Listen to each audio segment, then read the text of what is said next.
Good morning and welcome to Fox 29 News Now on this Monday morning. It's around 10:35 a.m. on December the 10th. I want to first take you over to a press conference in North Carolina. It's being held by the governor. So we'll tune in right now as this is live. Reminder, we must always be ready for whatever comes our way. Our state's organized, experienced response to emergencies like this storm and Hurricanes Florence and Michael has been effective. And in the coming months, we will not let our guard down. Here with me today is North Carolina's team responding to the storm. We have our Secretary of Public Safety, Eric Hooks, our Deputy Secretary of Transportation, Bobby Lewis, our Emergency Management Director, Mike Sprayberry, Adjutant General Todd Hunt of the North Carolina National Guard. We have the Commander of the Highway Patrol, Colonel Lynn McNeil, and my American Sign Language interpreter is Lee Williamson today. We'll first hear from our Emergency Management Director, Mike Sprayberry. Mike? Thank you, Governor. Good morning, everyone. As a significant winter storm continues to affect much of western and central North Carolina, we're still decisively engaged in response operations. The state EOC, our North Carolina Emergency Management Regional Coordinating Centers, and many county EOCs remain activated as we work together to provide needed disaster response capability to all impacted areas. Many state and local resources are deployed throughout western and central North Carolina as they support numerous life safety missions to include sheltering, road patrol, and wellness checks. Our state agencies, volunteers, utilities, and private sector continue to work hard to mitigate the storm's impacts. We've seen many accidents on our roadways due to dangerous travel conditions. If you don't need to travel, please stay off the roads. Don't endanger yourself and the ones that are assigned to rescue you. As always, follow the instructions of your local officials and stay tuned to your local media to make sure that you have situational awareness. And thank you for your support of the North Carolina State Emergency Response Team. Thank you, Governor. Thanks, Mike. The Deputy Secretary of the North Carolina Department of Transportation, Bobby Lewis. Bobby? Thank you, Governor. Good morning to everyone. I'd like to give you what our current stats are today. We have 2,300 employees working on snow and ice, 1,600 pieces of equipment, nearly 1,000 contractors called in to assist. 35,000 tons of salt and sand have already been utilized. We continue all efforts until roads are clear. Obviously, our first priority is our primary system, and we will continue to get to the secondary system. And as you know, with snow falling, we continue our efforts on the interstate system as well. We do have crews that are moving from the eastern part of the state to the western counties in the state. Road conditions are extremely challenging west and north of I-85. Some interstates are still partially covered with snow. We have nearly 2,000 trees that are down. We continue to work with power companies and contractors along with our forces to remove these trees so we can open these roadways and restore power. When you look at this snow event, you see that there's statewide impacts. For example, NC-12 in Dare County is covered with sand due to tidal overwash due to high tide.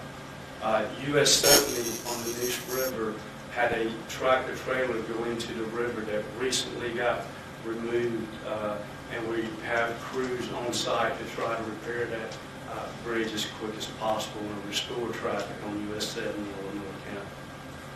I also like to point out that due to the overcast, the continued snowfall, and sub-freezing temperatures tonight, as the governor indicated, we expect black ice in the morning, so please stay off the roadways.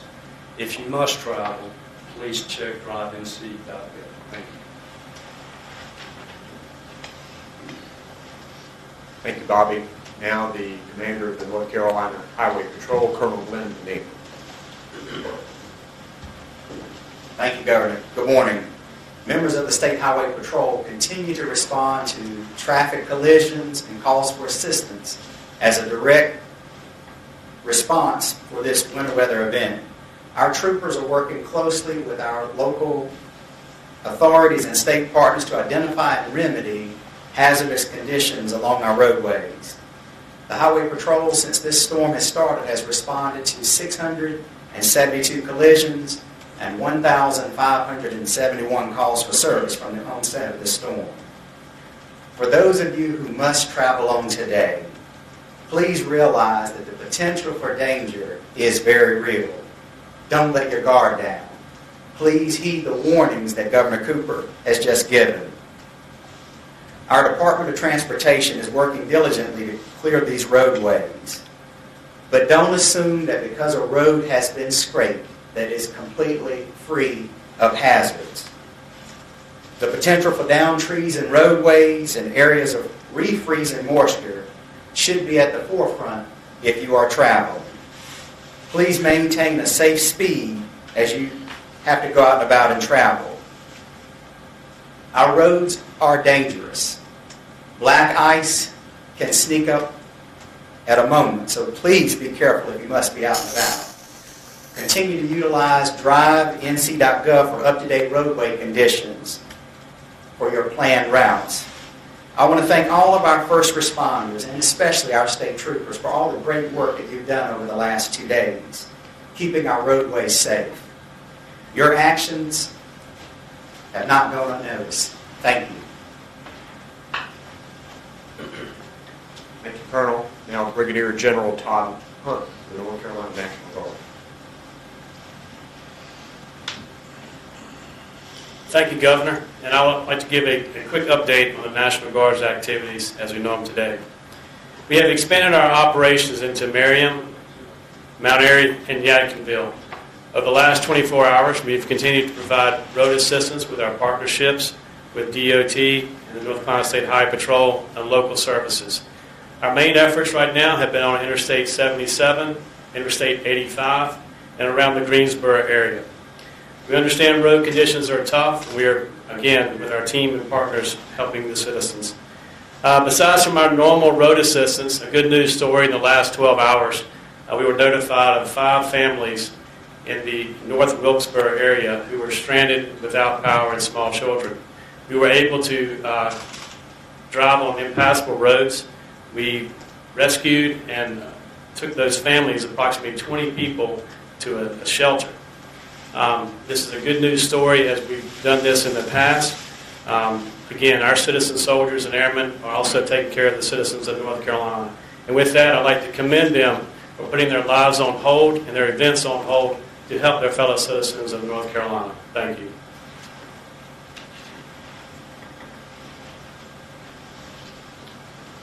Thank you very much. We'll take questions that you might have.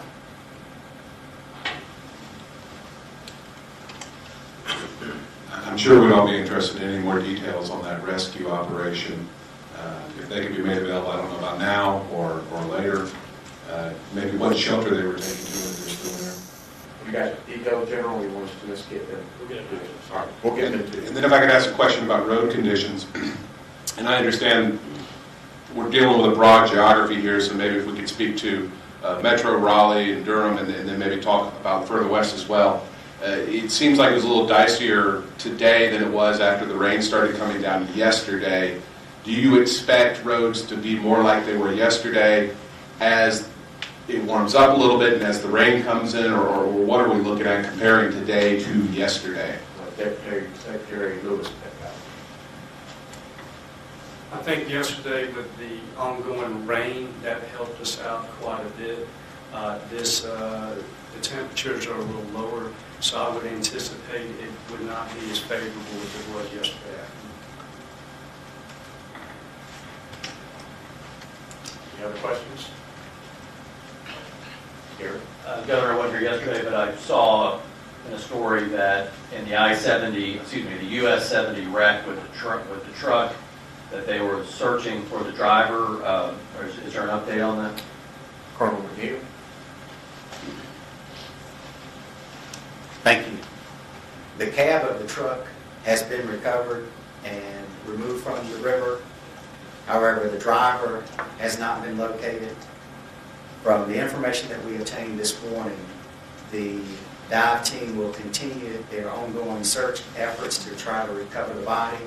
But as of this press conference, the body has not been recovered.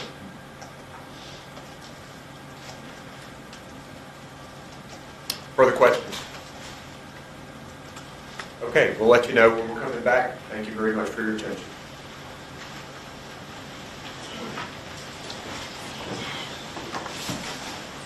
Travis. Hey, how are you today? Are you on winter weather fatality duty as well? Yeah. All right.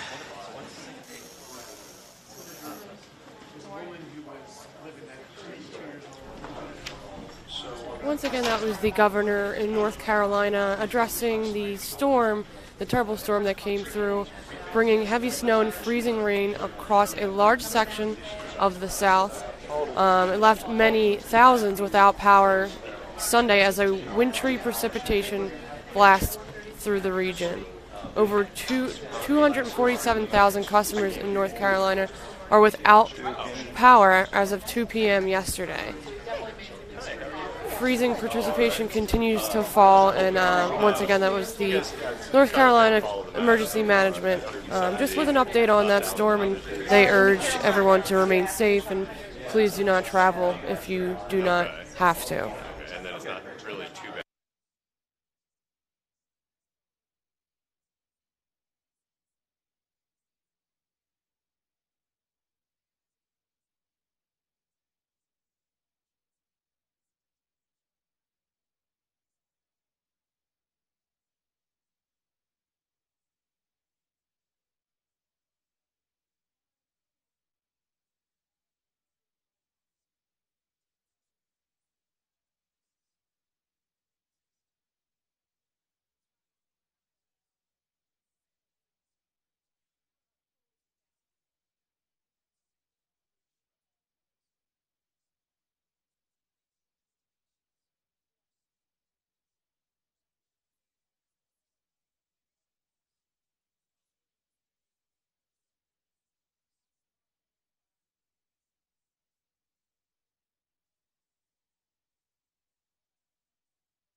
Well, Democrats in the White House are stepping up the rhetoric and putting the president on notice.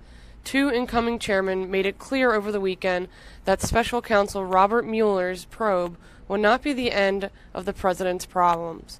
Fox 29 Good Day, Mike and Alex spoke with Griff Jenkins in Washington, D.C. this morning.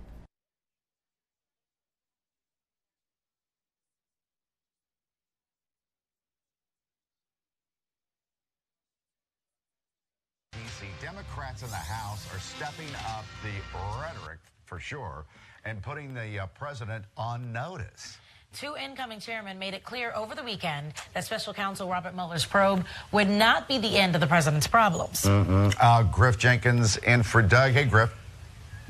Hey, Mike and Alex, good morning, and thank you for not talking about the Redskins game, even worse than what you suffered there in Philly. But I digress. You know, impeachment used to be the talk of just Democratic circles. Now it seems Democrats poised to take over the House are going to up their game, raising the stakes. Even one Democrat suggesting that the president one day might need a pardon for himself.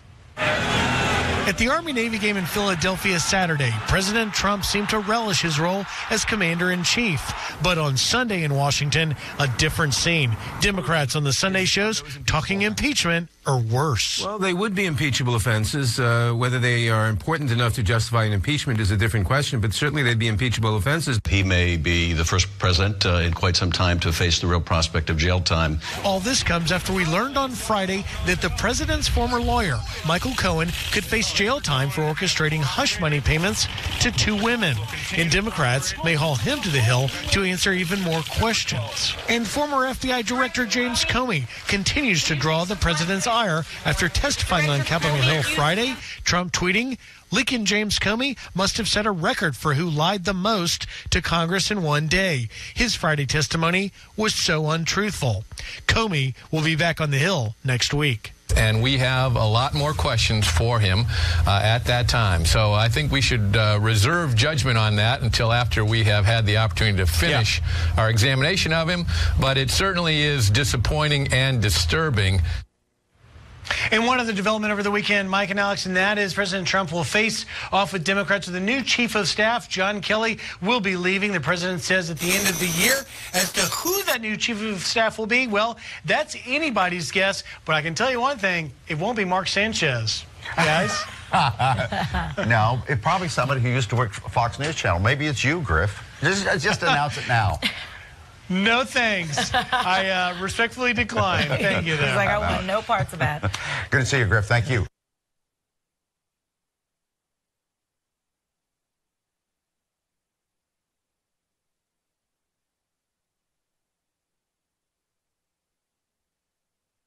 More from Fox 29 Good Day. They spoke with business analyst Tracy Carrasco about Amazon Go for those on the go, how the company wants to make life easier for airline passengers in a hurry. Here's a look at that clip.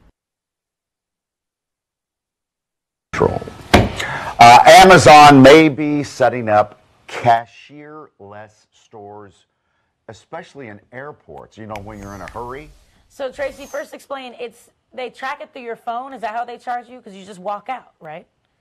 Yes, so this is the Amazon Go. Since January, they've opened about 7 of these across the country in Seattle, San Francisco, and Chicago. So when you enter the turnstile, you have to scan the app, and then sensors and cameras keep track of everything you buy. And once you leave, you don't have to stand in line. You don't have to wait for a checkout. You just leave, and you're billed through the credit card that you have on file with Amazon.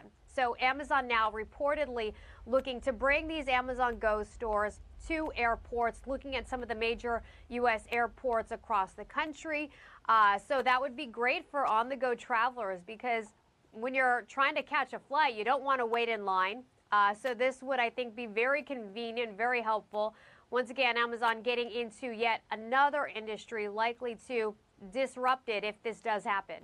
Well, it's the future. I mean, this is the way we're going to shop in the next, what, 3-4 years. You won't have to have a wallet anymore. You just walk in and out of places and pick up what you want. I guess it is. I mean, and it is better, because how many times when you're waiting and you know you're about to board in like 5 or 10 minutes and you're like, oh, I want to get a bagel, but you see how long the line is and you look at the gate and you look at the line, you're like, no, I'm just going to skip it. If I could do this, you can go and grab it.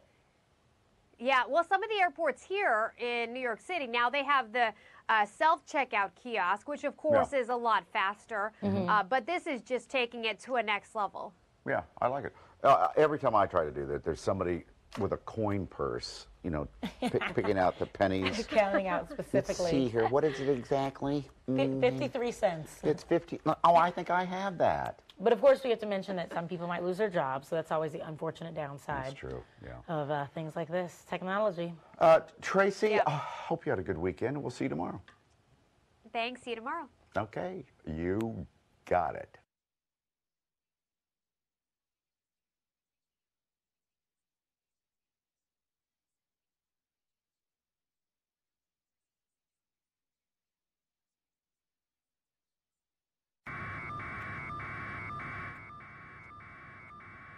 Well, here in Philadelphia, around 180 firefighters are battling a massive 5-alarm fire in Overbrook. The fire broke out at a 4-story apartment building on the 900 block of North 63rd Street just before 2:30 a.m. 2 firefighters that we know of have been injured, and around 60 families have been displaced as a result of the fire, according to officials. Below freezing temperatures are creating icy conditions. Firefighters were forced to leave the building due to structural concerns. Parts of the building have started to collapse. The Red Cross is assisting nearly displaced families at John Barry Elementary School, which is serving as a warming center until families are placed in temporary housing. Officials say the warming center is pet-friendly. Red Paw Relief is also on the scene assisting residents with pets. The cause of the fire remains under investigation, and we do know that it has since been placed under control.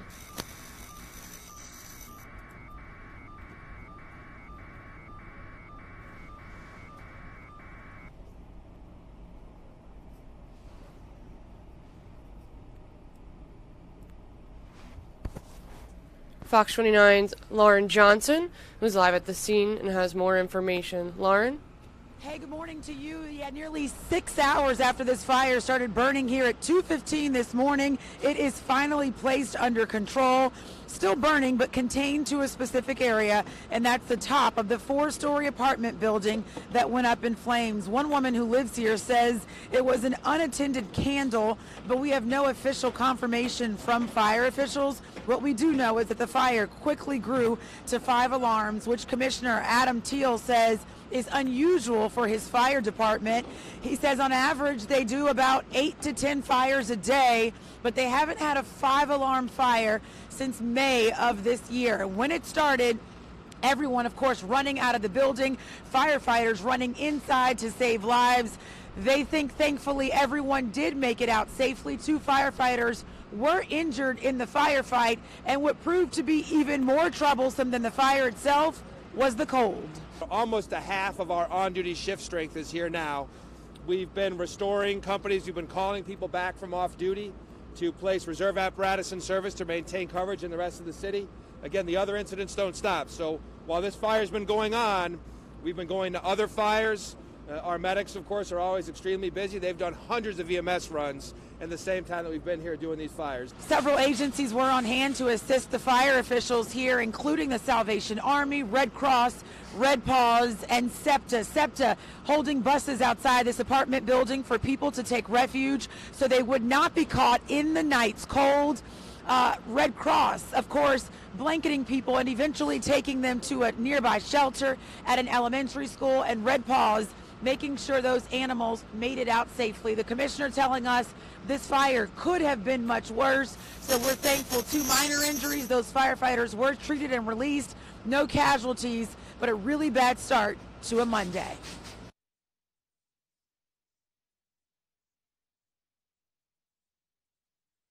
Thank you, Lauren. She has been there all morning. I feel so terrible about her voice. That smoke really does get to you. And heal up, Lauren, and thank you for that update.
Here's a live look over Center City by the Benjamin Franklin Parkway. This is the Christmas village they have set up. So if you're looking for something to do during the Christmas holiday season, definitely come by Center City. It's a great spot with lots of great shops. The Philadelphia area is slated for a chilly Monday to kick off the week, as you probably already know. After a frigid start, it's expected to remain cold, but also sunny.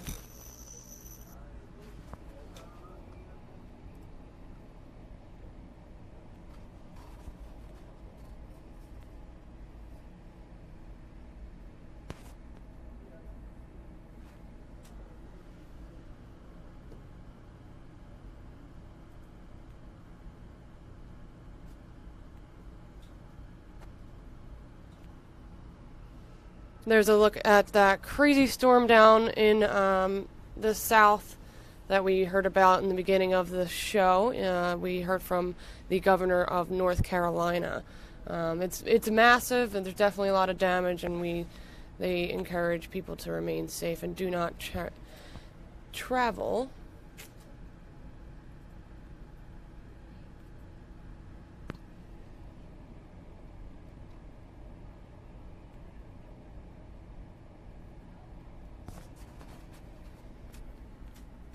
As for this area, during the week, the temperatures will remain in the low 40s for the bulk of the week. The region is forecasted to stay dry all the way through next Friday, when temperatures are expected to rise to 50 degrees.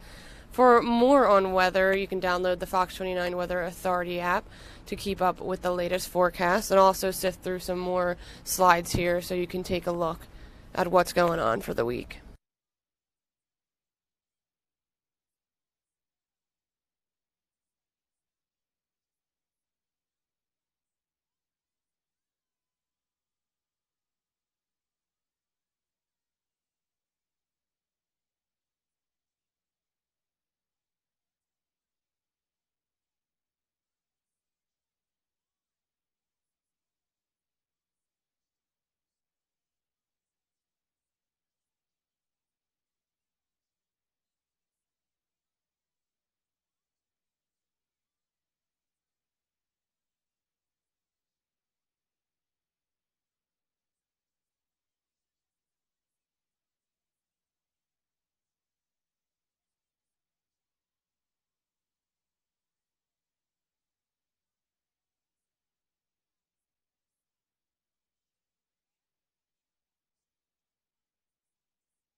Ireland only customs territory. Sir Vincent Cable. The fiasco today, the government has really lost all authority. And let me just say that I and my colleagues will fully support the Leader of the Opposition if he now proceeds to a no-confidence vote, as duty surely calls. But specifically on the statement, can I ask the Prime Minister how many of the heads of government that she telephoned over the weekend have indicated that they would consider the Irish backstop dispensable? The discussions we've consistently had, and as I have indicated in my references to other arrangements, are that there should be a backstop to ensure that there is no hard border between Northern Ireland and Ireland. The concern that has been raised predominantly by colleagues is the question of the permanence or otherwise of that backstop, to ensure that it can be brought to an end, to ensure that it will not continue indefinitely. I will be going back to, and I've spoken, the number of European leaders I've spoken to have indicated that they are open to discussions to find a way to provide reassurance to members of this House on that point. Sir William Cash. Mr. Speaker.